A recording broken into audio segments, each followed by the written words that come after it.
Agora, aquela é a versão mais simples. Vamos pensar agora a versão com governo. A versão mais simples, porque não tem governo, a gente toma por hipótese que os trabalhadores gastam todo o salário deles em consumo e os capitalistas não gastam nenhum do seu lucro em consumo.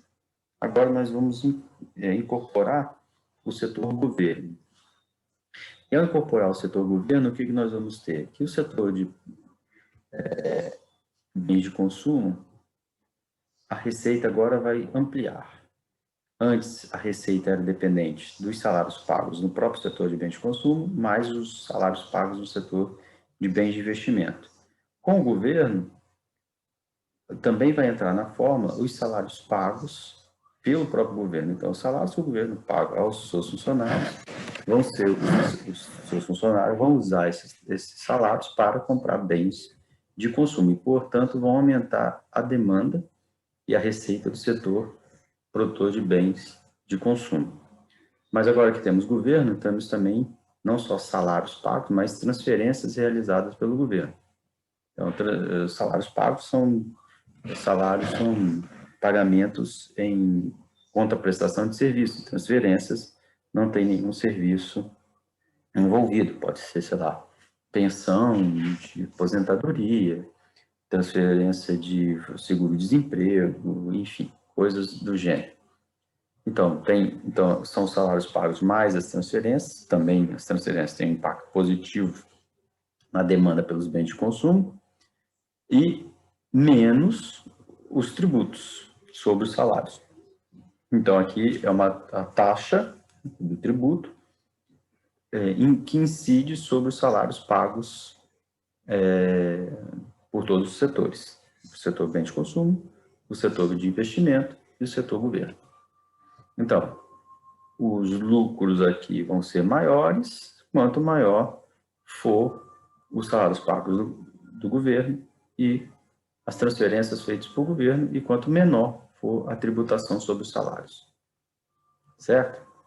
Então, o déficit orçamentário é o quê? O déficit orçamentário são os salários pagos pelo governo, mais os lucros gerados pelo governo, né? Quando o governo, quem vende para o governo tem lucro com essa venda, então os salários mais os lucros, mais as transferências que o governo faz, menos o que o governo tributa dos salários e menos o que o governo tributa dos lucros. Então, o déficit do governo são os gastos, aqui são os gastos do governo, essa é a primeira parte. Esses três elementos são gastos do governo, menos o que o governo arrecada. Então, isso é o déficit. Então, o déficit do governo, então, substituindo tudo isso lá em cima, né? Se eu substituir lá em cima, o déficit do governo aumenta as receitas das empresas, né? Então, os salários pagos pelas empresas aumentam a receita das empresas, assim como o déficit do governo aumenta a receita das empresas. Então, isso tudo produz o seguinte, que os lucros do setor de bens de consumo vai ser igual aos salários pagos no setor de investimento, ao déficit e aos lucros pagos pelo setor governo, mais as transferências, o imposto do governo. Então, no frigir dos ovos, nós vamos ter que, descontando aqui do lucro bruto, que é esse PI aqui, o lucro, os impostos cobrados pelo governo, nós vamos ter um lucro líquido de impostos aqui. Então, no final, nós vamos ter que o lucro líquido de impostos vai ser o investimento mais o déficit, lembre-se, porque, quer dizer, os lucros vão ser determinados pelo investimento mais o déficit.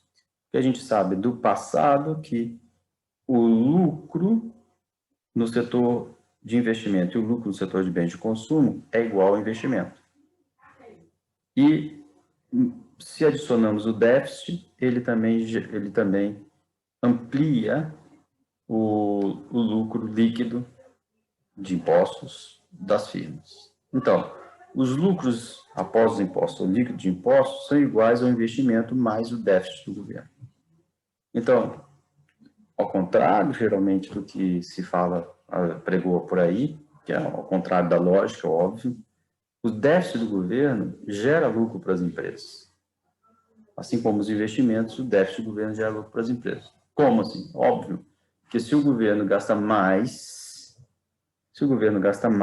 do que ele arrecada, se ele gasta mais do que ele arrecada, ele está gerando lucros para quem recebe. E se as empresas aqui fornecem bens e serviços para o governo, as empresas estão recebendo mais do que estão pagando para o governo.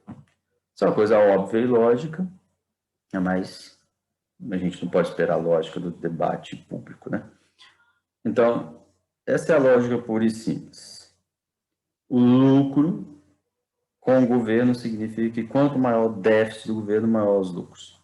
Ah, sim, quanto maior o déficit, pode aumentar o nível de preços, pode ter inflação. Assim como, se aumentar o investimento, também pode ter inflação. Porque o mesmo efeito que se observa para o investimento, se observa para o déficit público.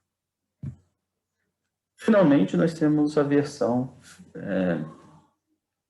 completa, vamos dizer assim, dos lucros agora com o setor externo. Basicamente, tudo é a mesma coisa, todas as mesmas definições. Agora nós vamos botar o setor externo. Então, aqui está a mesma... O setor externo implica exportações e importações. Exportações adicionam demanda, compras de bem de consumo, e as importações são vazamentos, né, de demanda. Então, a mesma fórmula do preço o preço dos bens de consumo, determinado, então, a demanda pelos bens de consumo é determinada pelo quê? Pelos salários pagos no setor de bens de consumo, pelo salário pago no setor de bens de investimento, pelo salário pago no setor governo, pelos salários pagos no setor exportador. Mais as transferências do governo, menos a tributação, agora que envolve toda a cadeia salarial, né? Salários do bens de consumo, salário do bem de investimento, salário no governo, salário no setor exportador. Então, a tributação sobre todo esse setor tem um efeito negativo sobre a demanda, assim como as importações.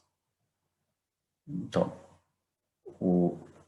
a determinação dos lucros vai variar, então, inversamente, novamente, com esses fatores. Então, o que é o déficit do balanço comercial? São as exportações menos as importações. Então, as importações menos as exportações é o déficit. E as importações menos os salários pagos no setor de exportador e menos os lucros gerados nesse setor é o déficit do balanço comercial. Então, transformando novamente tudo isso que a gente já fez em relação à taxa de lucro do setor de bens de consumo, nós temos que o lucro vai ser, o lucro líquido já de impostos, vai ser igual ao investimento mais o déficit, que veio da relação anterior aqui, menos o déficit em balanço comercial. Por quê?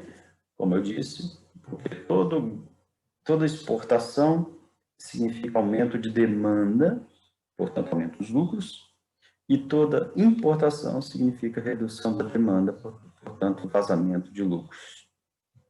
Então, finalmente, nós temos essa configuração. Os lucros líquidos de impostos vão variar positivamente com investimento e com déficit público e negativamente com déficit no setor externo da balança comercial. Finalmente, nós chegamos a uma relação em que nós podemos avaliar uma tese comum, que e se os trabalhadores poupassem mais, né? Se houvesse mais poupança na economia, isso não aumentaria os investimentos? Não, isso não aumentaria os investimentos, porque o aumento da poupança dos trabalhadores significa uma redução da demanda por bens de consumo e, portanto, uma redução dos lucros. E a gente pode ver de maneira muito simples que, então, agora considerando a poupança, né, dos trabalhadores, como antes, lembra, a gente estava fazendo uma hipótese de que os trabalhadores não poupavam, agora a gente assume como hipótese que eles poupam. Então, novamente, saindo da mesma equação de demanda para o setor de bens de consumo, que é determinada pelo consumo, pelos salários pagos no setor de bens de consumo, salários pagos no bens de investimento, salários pagos no setor governo, menos os impostos sobre salários, salário agregado aqui, né, sobre salários todos, mais agora considerando o consumo dos lucros, então, mais o consumo dos lucros, então, o consumo dos lucros tem efeito positivo sobre o setor de bens de consumo, menos a poupança dos trabalhadores. Então, menos a poupança dos trabalhadores, por quê? Se o setor, por exemplo, de bens de investimento paga os salários e os trabalhadores daquele setor não gastam tudo no setor de bens de consumo, poupam, então o setor de bens de consumo vai vender menos, né, e vai ter menos lucros. Então, isso leva a que os lucros vão ser igual ao investimento, mais o déficit público, mais o lucro bruto, né? Mais os tributos sobre os lucros, mais o consumo e menos a poupança dos trabalhadores. Então, o lucro líquido, que é o lucro bruto menos os tributos sobre os lucros, então o lucro líquido vai ser igual ao investimento, mais o déficit fiscal, mais os gastos de consumo a partir dos lucros, menos a poupança dos trabalhadores. Assim, a conclusão é que os lucros tornam-se maiores quando a proporção do consumo dos lucros após o imposto, lucro líquido, aumenta, e tornam-se menores quando os trabalhadores poupam parte dos salários após impostos. Então, todo aquele que poupa, quer dizer, não gasta a renda que recebe, vai diminuir os lucros dos capitalistas.